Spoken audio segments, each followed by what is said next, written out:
ಮಂಡ್ಯದ ಪುಸ್ತಕ ಪ್ರೇಮಿ ಅಂಕೇಗೌಡರಿಗೆ ದೇಶದ ಅತ್ಯುನ್ನತ ಪ್ರಶಸ್ತಿಗಳಲ್ಲಿ ಒಂದಾದಂತ ಪದ್ಮಶ್ರೀ ಪ್ರಶಸ್ತಿ ಲಭಿಸಿದೆ. ಈ ಬಗ್ಗೆ ಮಾತಾಡೋದಕ್ಕೆ ನಮ್ಮ ಜೊತೆ ಅಂಕೇಗೌಡರು ಇದ್ದಾರೆ. ಅವ್ರನ್ನ ಮಾತಾಡಿಸ್ತೀನಿ. ಸರ್, ಮೊದಲಿಗೆ ಅಭಿನಂದನೆಗಳು ಸರ್. ತುಂಬಾ ಥ್ಯಾಂಕ್ಸ್ ಸರ್. ಪ್ರಶಸ್ತಿ ಅಭಿನಂದನೆಗಳು ಸರ್. ಸರ್, ಮೊದಲಿಗೆ ಪ್ರಶಸ್ತಿ ಬಂದಿದೆ ಸರ್, ನಿಮ್ಮ ರಿಯಾಕ್ಷನ್ ಸರ್? ಸರ್, ದೇಶದ ಅತ್ಯುನ್ನತ ಪ್ರಶಸ್ತಿಯನ್ನ, ನಾಗರಿಕ ಪ್ರಶಸ್ತಿಯನ್ನ ಅದು ಕೇಂದ್ರ ಸರ್ಕಾರ ಆಗ್ಬೋದು, ನಮ್ಮ ಮೋದಿಜಿ ಆಗ್ಬೋದು ಗುರುಸಿ ಕೊಟ್ಟಿದ್ದಾರಲ್ಲ ಸರ್, ಸಂತೋಷ ಆಗ್ತಾ ಇದೆ.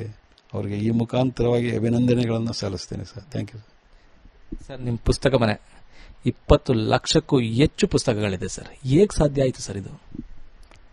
ಆ ಮಾತಿಗೆ ನೀವು ಹೇಳ್ತಾ ಇರೋದು ಸರಿ. ಅದು ನಾನು ಒಂದು ಮಾತು ಹೇಳ್ತೀನಿ ಸರ್. ಮನುಷ್ಯ ಜೀವನದಲ್ಲಿ ಏನೇ ಕೆಲಸ ಇರ್ತಾನೆ, ಆ ಕೆಲಸವನ್ನು ಕೊನೆಯವರಿಗೆ ತಪ್ಪದೇನೆ ಮಾಡಿದ್ರೆ ಇಂಥ ಕೆಲಸ ಆಗುತ್ತೆ ಸರ್. ಅವನು ಯಾವುದಾದ್ರೂ ಒಂದು ಅವನು ಇಚ್ಛೆಪಟ್ಟ ಕೆಲಸವನ್ನು ನೀವೇನು ಕೆಲಸನಾರ ಮಾಡಿ, ಯಾವ ಪ್ರತಿಫಲನೂ ಅಪೇಕ್ಷೆ ಪಡೆದೇನೆ ನಾನು ಮಾಡಲೇಬೇಕು ಅಂತ ಹಠ ಮಾಡಿದ್ರೆ ಇಂಥ ಕೆಲಸ ಆಗುತ್ತೆ ಸರ್.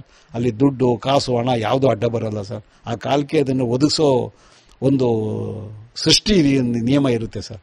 ಹಾಗಾಗಿ ನಾನು ಏನು ಶ್ರೀಮಂತನಲ್ಲ, ನನ್ನ ಬ್ಯಾಂಕ್ ಲಕ್ಷ ಕೋಟಿಗಟ್ಟಲೆ ಏನಿಲ್ಲ. ನಮ್ಮ ಕಾಲಕ್ಕೆ ಏನು ಸಹಾಯಗಳು ಅವು ಒದಗಿ ಬಂದು ನೋಡಿ ಕೆಲಸ ಆಗಿದೆ ಸರ್.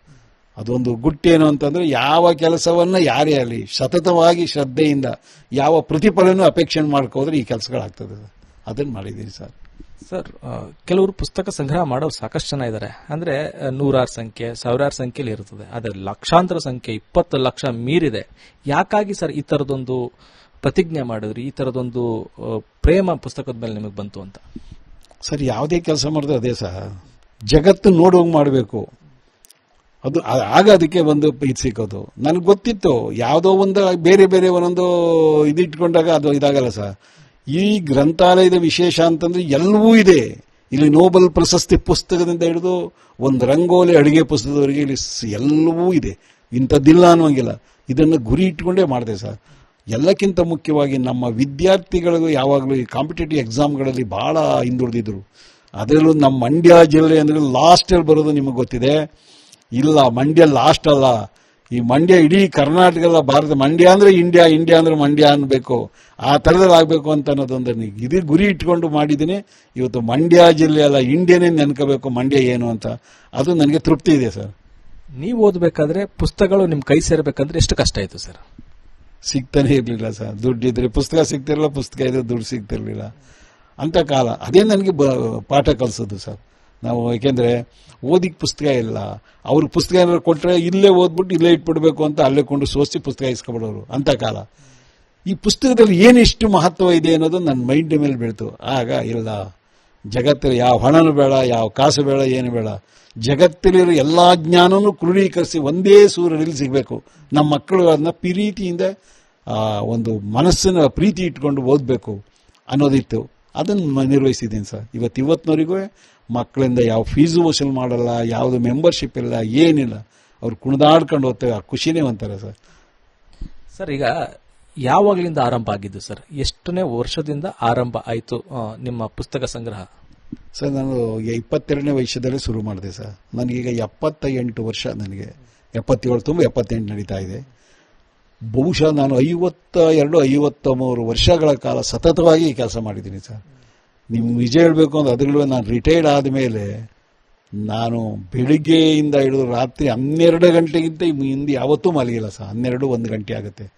ಇದನ್ನು ಜೋಡಿಸೋದು, ಇದನ್ನು ರೆಡಿ ಮಾಡೋದು, ಅಥವಾ ಇನ್ನೇನೇನು ಇವಿದ್ರೆ ಅವನ್ನೆಲ್ಲ ನಾನು ಈ ಪುಸ್ತಕದ ಬಗ್ಗೆ ನನ್ನ ವೇಳೆಯನ್ನು ವಿನಿಯೋಗ ಮಾಡಿ ಮಾಡ್ಕೊಂಡ್ಬಂದಿದ್ದೀನಿ ಸರ್.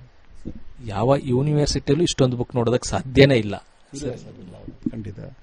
ಏಕೆಂದ್ರೆ ನಿಮಗೆ ಕನಿಷ್ಠ ಒಂದು 5-10 ಯೂನಿವರ್ಸಿಟಿ ಹಾಕಬೇಕು. ಯಾಕೆಂದ್ರೆ 1 ಲಕ್ಷ ರೀಚ್ ಆದ ಇಟ್ಗೆ ಆಗಲ್ಲ. ನಿಮ್ಮ ಸೆಂಟ್ರಲ್ ಲೈಬ್ರರಿ ಇರೋದು 7 ಲಕ್ಷನೋ 8 ಲಕ್ಷನೋ, ಅಲ್ಲಿರೋದು 115ರಿಂದ 110 ಜನ ಇರಬೇಕು. ಅಟೆಂಡ್ರಿಂದ ಹಿಡಿದು ಗೂರ್ಖದಿಂದ ಅವೆಲ್ಲಾನು ಸೇರಿಸ್ಕೊಂಡು ಅಷ್ಟಾಯ್ತಾರೆ. ಇಲ್ಲಿ ಯಾರು ಇಲ್ಲ ಸರ್. ನಾನು ಹೊರಗಡೆ ಕುಂತ್ಕೊತೀನಿ, ಬಾಗಿಲಲ್ಲಿ ಕುಂತ್ಕೊಳ್ತೀನಿ, ಏನೋ ಓದ್ತಾವ. ಯಾರು ಬಂದರೂ ಒಳಗಡೆ ಬಿಟ್ಬಿಡ್ತೀನಿ. ಕೆಲವರೆಲ್ಲ ಮೂಗು ಮುರಿತಾರೆ, ಅದ ತಗೋದು ಏನೂ ತಗೊಳ್ಳಲ್ಲ. ನಮ್ಮ ಕೊಳಕ್ಕೆ ಮನಸ್ಸು ಸರ್.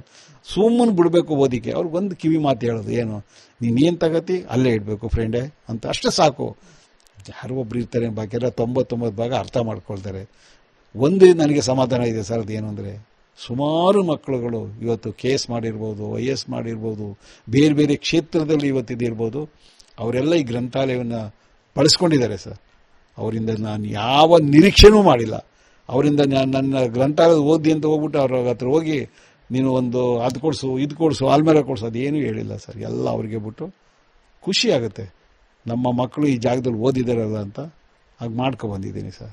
ಇಷ್ಟು ಬುಕ್ ಖರೀದಿ ಮಾಡಬೇಕು ಅಂದ್ರೆ ದೊಡ್ಡ ಸವಾಲು. ಸಂಪಾದನೆ ಬಹುತೇಕ ಇಲ್ಲೇ ಇದೆ ಸರ್. ನಿಮ್ಮ ಸಂಪಾದನೆ ಎಲ್ಲಿದೆ ಅಂದ್ರೆ ನಿಮ್ಮ ಪುಸ್ತಕ ಮನೆಯಲ್ಲಿದೆ ಸರ್. ಈಗ ನಾನು ಯಾವಾಗಾದ ತೀರ್ಮಾನ ಮಾಡಿದ್ನೋ ನಾನು ಆಗಲೇ ಯೋಚನೆ ಮಾಡಿದೆ, ಹಣನ 70 ಭಾಗ ನನ್ನ ಸಂಬಳದಲ್ಲಿ 70 ಭಾಗ ಯಾವ ಅನುಮಾನವೂ ಇಲ್ಲ ಸರ್. ಎಷ್ಟೋ ಸತಿ ನನಗೆ ಚೀಟಿ ಬರ್ಕೊಟ್ರೆ ಮಗುಗೆ ಜಾಸ್ತಿ ಆಗ್ಬಿಟ್ಟಾಗ ಆ ಮನೆ ತರೋ ಸಾಮಾನನ್ನು ಪುಸ್ತಕ ಎತ್ಕೊಂಡು ಬಂದ್ಬಿಟ್ಟಿದ್ದೀನಿ. ಮನೇಲಿ ಬರುವಾಗಲೇ ಹೇಳೋ ಬೈಬೇಡ, ನಾನು ಮುಂದುವರ ಅಡ್ಜಸ್ಟ್ ಮಾಡಿ ತಂದುಬಿಡ್ತೀನಿ ಅಂತ.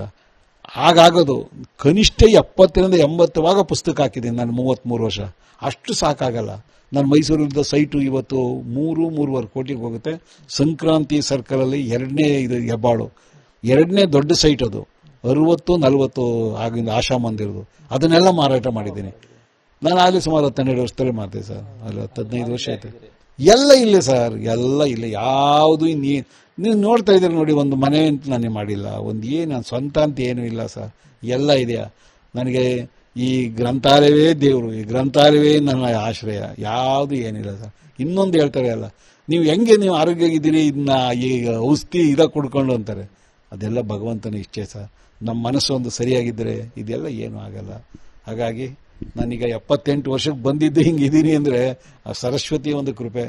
ಆಮೇಲೆ ಎಲ್ಲ ಒಳ್ಳೊಳ್ಳೆ ಜ್ಞಾನ ಬರ್ತಾರೆ ಸರ್ ನಮಗೆ. ಈ ದೊಡ್ಡ ಸಾಧನೆಗೆ ಕುಟುಂಬಸ್ಥರ ಸಹಕಾರವೂ ಅಷ್ಟೇ ಮುಖ್ಯ. ನಿಮ್ಮ ಧರ್ಮ ಪತ್ನಿಯವರ ಸಹಕಾರ ಹೇಗಿತ್ತು ಸರ್? ಸರ್ ಅವರೆಲ್ಲ ಹಂಗಿಲ್ದೇ ಇದ್ರೆ ನಾನು ಇದು ಮಾಡೋಕ್ಕೆ ಆಗ್ತಿರ್ಲಿಲ್ಲ ಅಲ್ವೇ. ಅದನ್ನು ನಮ್ಮ ಮಿಸ್ಸಸ್, ನನ್ನ ಮಗನ್ನ ನಾನು ಅಷ್ಟೇನು ಇದು ಮಾಡಲ್ಲ, ನಮ್ಮ ಮಿಸ್ಸಸ್ ಬಹಳ ಇದಕ್ಕೆ ಹೋರಾಟ ಮಾಡಿದ್ದಾರೆ. ಪಕ್ಕದ ಮನೆಯವ್ರು ಆಗಿ ಬದುಕ್ತಾ ಇರ್ತಾರೆ, ಅವ್ರೇನೋ ತಕೊಂಡ್ರು, ಮತ್ತೊಂದೇನೋ ಖರೀದಿ ಮಾಡ್ಕೊಂಡ್ಬಂದ್ರು, ಮನೆಗೆ ಅಲ್ಲಿ ಆಸ್ತಿ ಖರೀದಿ ಮಾಡಿದ್ರು ಅಂತ ನೋಡ್ತಾ ಇರ್ತಾರೆ. ಆದ್ರೆ ನೀವು ಮನೆಗೆ ಬುಕ್ ತರ್ತಾ ಇರ್ತೀರಿ. ಇದು ಆಗ ಯಾವತ್ತೂ ಕ್ಲಾಶ್ ಆಗ್ಲಿಲ್ವಾ ಅಥವಾ ಯಾವತ್ತೂ ಪ್ರಶ್ನೆ ಮಾಡ್ಲಿಲ್ವಾ? ಅವ್ರಿಗೆ ಅರ್ಥ ಆಗೋ ಭಾಷೆಯಲ್ಲಿ ಹೇಳ್ಬೇಕು ಸರ್. ನಾನು ಈಗ ಹೋಗಿ ಕುಡ್ದಿಲ್ಲ, ತಿಂದಿಲ್ಲ ಅಥವಾ ಏನೂ ಮಾಡಿಲ್ಲ. ಇದು ಇವತ್ತಲ್ಲ ನಾಳೆ ಯಾವತ್ತಿಗೂ ಇದು ಇದಾಗುತ್ತೆ ನೋಡಿ. ಈಗ ಅವ್ರು ನೋಡಿ ಹೇಳಿದಾಗ ನೋಡಿ, ನಮಗೆ ಸದಾನಂದ ಗೌಡರು ಬಂದರು, ಕುಮಾರಸ್ವಾಮಿ ಅವ್ರು ಬಂದರು. ಯಾಕೆ ಬಂದರು? ನಾನೇನು ದೊಡ್ಡ ಮನುಷ್ಯ ಅಂತಲ್ಲ, ಒಳ್ಳೆ ಕೆಲಸ ಮಾಡೋನೆ ಅಂತ ಹೇಳ್ಕೊಂಡು ಅವ್ರನ್ನ ಒಂದು ಜ್ಞಾನದಕ್ಕೆ ಇದನ್ನ ಇದು ಕೊಟ್ಟು ಅವ್ರನ್ನ ನಮ್ಮ ದಾರಿ ತಂದ್ಕೋಬೇಕು. ಏನ್ ಮಾಡ್ತೀರಿ? ಕ್ಯಾಮ್ರಾಮನ್ ವಿನೋದ್ ಜೊತೆ ಆನಂದ್, ರಿಪಬ್ಲಿಕ್ ಕನ್ನಡ, ಮಂಡ್ಯ. ಕ್ಲಾಶ್ ಆಗ್ಲಿಲ್ವಾ ಅಥವಾ ಯಾವತ್ತೂ ಪ್ರಶ್ನೆ ಮಾಡ್ಲಿಲ್ವಾ? ಅವ್ರಿಗೆ ಅರ್ಥ ಆಗೋ ಭಾಷೆಯಲ್ಲಿ ಹೇಳ್ಬೇಕು ಸರ್. ನಾನು ಈಗ ಹೋಗಿ ಕುಡ್ದಿಲ್ಲ, ತಿಂದಿಲ್ಲ ಅಥವಾ ಏನೂ ಮಾಡಿಲ್ಲ.